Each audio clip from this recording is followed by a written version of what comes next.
السلام علیکم دوستو، آج کی اس ویڈیو میں ہم آپ کو ترکی کی سیر کرانے جا رہے ہیں۔ اس ویڈیو میں ہم آپ کو ترکی گھومنے کی جگہ، وہاں رہنے، گھومنے اور کھانے پینے کا خرچ، ترکی کی تاریخ اور اس کے علاوہ بھی بہت سی معلومات شیئر کریں گے۔ تو چلیے شروع کرتے ہیں۔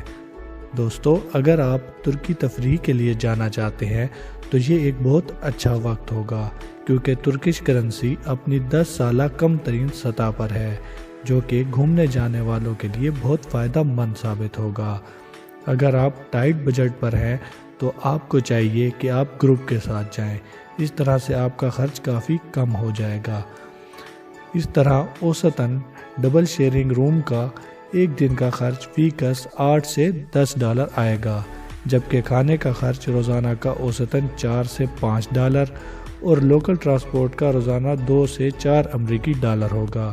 اس کے علاوہ مساجد اور اس طرح کی دوسری جگہوں پر انٹری فیس ملا کر ایک فرد کا روزانہ کا اوسطاً خرچ $18 سے $25 تک ہوگا، جو کہ پاکستانی روپوں میں 3 سے 3,500 روپے بنتا ہے۔ اس طرح آپ کا 2 ہفتوں کے ٹور پر $250 سے $350 یا پاکستانی 38 سے 45,000 تک خرچ ہوں گے۔ ایئر ٹریول اور ویزا فیس اس کے علاوہ ہے۔ اب چلتے ہیں ترکی کی تاریخ اور تفریحی مقامات کی طرف۔ دوستوں، مانا جاتا ہے کہ ترکی کا علاقہ سب سے پہلے آباد ہونے والے خطوں میں سے ایک ہے۔ ترکی کا بیشتر حصہ اناطولیہ کے جزیرہ نما پر آتا ہے۔ اس خطے کی آباد کاری کی تاریخ کا اندازہ اس بات سے لگایا جا سکتا ہے کہ یہاں 70,000 سال پرانی انسانی آبادی کے آثار مل چکے ہیں، جو کہ یونیسکو ورلڈ ہیریٹیج میں شامل ہیں۔ ترکی کی تاریخ کو اگر اہم ادوار میں تقسیم کیا جائے تو ترکی کو 334 قبل مسیح میں یونان کے سکندر نے فتح کر لیا تھا۔ سکندر کی وفات کے بعد اس کی سلطنت ٹکڑوں میں تقسیم ہو گئی۔ سن 63 عیسوی میں اناطولیہ سمیت شام، مصر، اردن اور فلسطین پر رومیوں نے قبضہ کر لیا۔ حضرت عیسیٰ کے ماننے والوں کی بڑی تعداد نے اس علاقے کو اپنا مسکن بنا لیا۔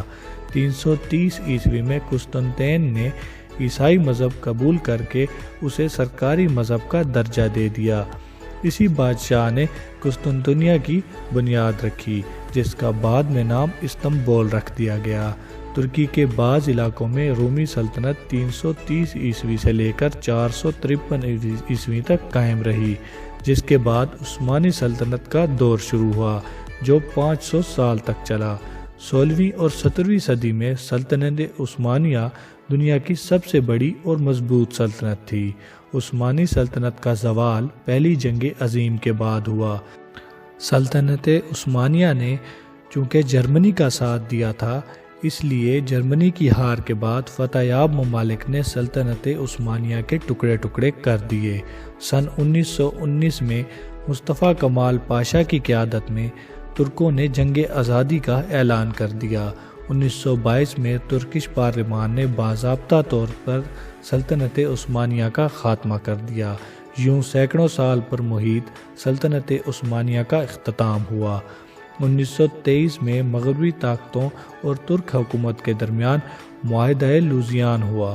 یہی وہ معاہدہ ہے جس نے ترکی کو باندھ کے رکھ دیا۔ اسی معاہدے میں ترکی پر 100 سالوں کے لیے پابندیاں لگا دی گئیں۔ معاہدے کے تحت ترکی اپنی موجودہ حدود کی خلاف ورزی نہیں کر سکتا۔ خلافت کی املاک اور اثاثے اسی معاہدے کے تحت ضبط کر لیے گئے۔ سلطان کو بما اہل و عیال جلا وطن کر دیا گیا۔ ترکی کو سیکولر اسٹیٹ میں بدل دیا گیا۔ اس معاہدے کے بعد ساری دنیا نے ترکی کو تسلیم کر لیا۔ دوسری جنگ عظیم میں ترکی تقریباً غیر جانبدار رہا۔ ترکی پر ایک ایسا دور بھی آیا کہ ترکش لوگ ترکی کے یورپ سے الحاق کے لیے اٹھ کھڑے ہوئے۔ ملک میں حجاب پر پابندی لگا دی گئی۔ 1992 میں استنبول کے ناظم بننے والے رجب طیب اردگان عوام میں اس قدر مقبول ہوئے کہ 2002 میں انہوں نے اشتراک کے ساتھ اپنی حکومت بنائی، مگر 1998 میں اپنی ایک تقریر کے سبب لگی پابندی کی وجہ سے وہ وزیر اعظم نہ بن سکے اور ان کے نائب عبداللہ گل کو وزیر اعظم بنا دیا گیا۔ اسی حکومت کے دوران آئین میں ترمیم کر کے ان کی سزا کو ختم کر دیا گیا اور عبداللہ گل کے استعفیٰ دینے کے بعد طیب اردگان ترکی کے وزیر اعظم بن گئے۔ 2014 سے طیب اردگان ترکی کے صدر کی حیثیت سے فرائض سر انجام دے رہے ہیں۔ دوستو، ترکی 2 بر اعظموں کے سنگم پر واقع ہے۔ اس ملک کا 3% حصہ یورپ جبکہ 97% حصہ مغربی ایشیا میں آتا ہے۔ ترکی کا کل رقبہ 7,83,356 مربع کلومیٹر ہے۔ رقبے کے لحاظ سے ترکی 36واں بڑا ملک ہے۔ ترکی کی آبادی 8,20,00,000 افراد پر مشتمل ہے، جو اسے آبادی کے لحاظ سے 19واں بڑا ملک بناتی ہے۔ انقرہ ترکی کا دارالحکومت جبکہ استنبول ترکی کا سب سے بڑا شہر ہے۔ ترکی کے کل 81 صوبے ہیں۔ ترکی کی کرنسی کو ترکش لیرا کہا جاتا ہے۔ ترکی کا ڈائلنگ کوڈ 90 ہے۔ ترکی کا پاکستان سے فاصلہ 3,330 کلومیٹر ہے۔ وقت کے لحاظ سے پاکستان ترکی سے 2 گھنٹے آگے ہے۔ ترکی کی سالانہ مجموعی آمدنی $2.347 ٹریلین ہے، جو اسے معیشت کے حوالے سے دنیا کا 13واں بڑا ملک بناتی ہے، جبکہ ترکی کی فی کس آمدنی $28,264 ہے، جو اس کیٹیگری میں ترکی کو 45واں نمبر دلاتی ہے۔ اسلام ترکی کا سب سے بڑا مذہب ہے، جس کے ماننے والے مجموعی آبادی کے 82% ہیں۔ 2% لوگ مسیحی مذہب جبکہ 13% لوگ ایسے ہیں جن کا کوئی مذہب نہیں۔ ترکی دوسرا ایسا ملک ہے جس نے 1963 میں یورپی اتحاد بنانے کے معاہدے پر دستخط کیے تھے۔ 1983 میں ترکی نے یورپی یونین کا رکن بننے کی درخواست کی تھی۔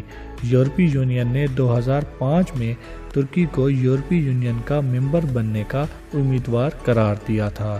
ترکی کی 18% آبادی زراعت کے پیشے، 26% انڈسٹری، جبکہ 55% آبادی سرکاری اور غیر سرکاری اداروں میں ملازمت کر رہی ہے۔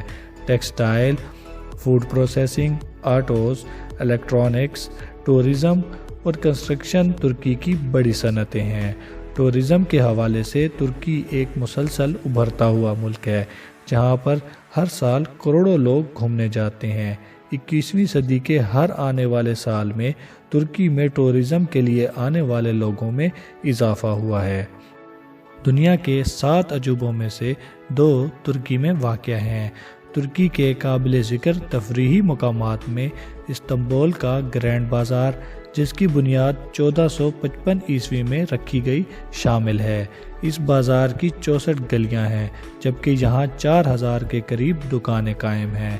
اگر کھانوں کی بات کی جائے تو ترکش کباب، کوفتے، بکلاوا کا پوری دنیا میں کوئی ثانی نہیں۔ کباب اور کوفتے کے بارے میں تو کافی لوگ جانتے ہیں۔ اس کے علاوہ بکلاوا بھی ترکی کی مشہور ڈش ہے، جو کہ ترکش لوگ بہت شوق سے کھاتے ہیں۔ ترکی اپنی مساجد کے حوالے سے دنیا بھر میں مشہور ہے۔ مسلم ممالک سے ہر سال لاکھوں لوگ ان مساجد کو دیکھنے آتے ہیں۔ ترکی میں 83,000 کے قریب مساجد ہیں، جو پر کیپٹا کے حساب سے دنیا میں سب سے زیادہ ہیں۔ استنبول میں موجود مسجد سلطان احمد ایک تاریخی مسجد ہے۔ اس مسجد کو سلطان احمد کے دور میں 1616 میں بنایا گیا۔ ان کا مزار بھی اسی مسجد میں موجود ہے۔ مسجد کے 5 بڑے اور 8 چھوٹے گنبد ہیں، جبکہ میناروں کی تعداد 6 ہے۔ اسی مسجد کے پاس ہی حاجیہ صوفیہ موجود ہے، جو ایک بڑا ٹورسٹ مقام ہے۔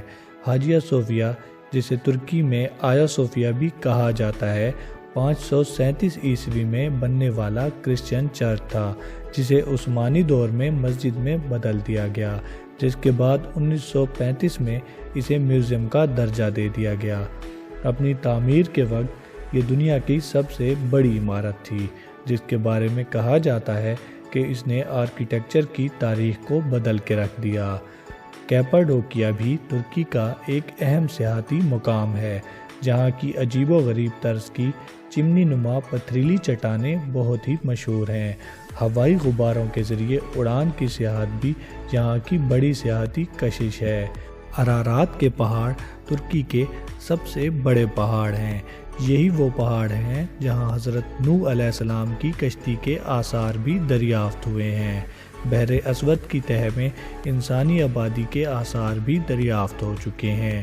ترکش لوگ اپنے ملک سے بہت پیار کرتے ہیں، جس کا اظہار وہ ملکی عمارتوں پر پرچم لہرا کر کرتے ہیں۔ دوستو، ترکی کا لفظ اٹالین زبان کے لفظ اناطولیہ سے لیا گیا ہے۔ ترکی کو جنگ اول کے فاتحین سے آزادی دلوانے والے مصطفیٰ کمال اتا ترک نے ماڈرن ترکی کی بنیاد رکھی۔ مصطفیٰ کمال نے شراب پر لگائی گئی پابندی ختم کی، اسلامی کیلنڈر کو ختم کر کے عیسوی کیلنڈر شروع کرایا، جمعے کی جگہ اتوار کی تعطیل شروع کی، اذان کو عربی کی جگہ ترکش زبان میں ادا کرنے کا آغاز کروایا، ترکش ریڈ ہیٹ پر پابندی لگائی۔ ترکی کا شہر اناطالیہ اپنے صاف شفاف پانیوں اور بیچز کی بدولت بہت مشہور ہے۔ اس شہر کے پاس دنیا میں سب سے زیادہ بلو فلیگ حاصل کرنے کا ریکارڈ ہے، جو آج تک قائم ہے۔ دوستو، ترکی دنیا کے 1/4 پھول پیدا کرتا ہے، جو اس کی معیشت کا ایک اہم حصہ ہے۔ آئل ریسلنگ ترکی کا قومی اور مقبول ترین کھیل ہے۔ یہ کھیل ترکی میں بہت شوق سے کھیلا اور دیکھا جاتا ہے۔ دوستو، یہ تھیں ترکی کے بارے میں دلچسپ معلومات۔ ویڈیو کیسی لگی اس کا اظہار کمنٹس میں ضرور کیجیے گا۔ ملیں گے ایک نئی ویڈیو کے ساتھ، تب تک کے لیے اجازت دیجیے۔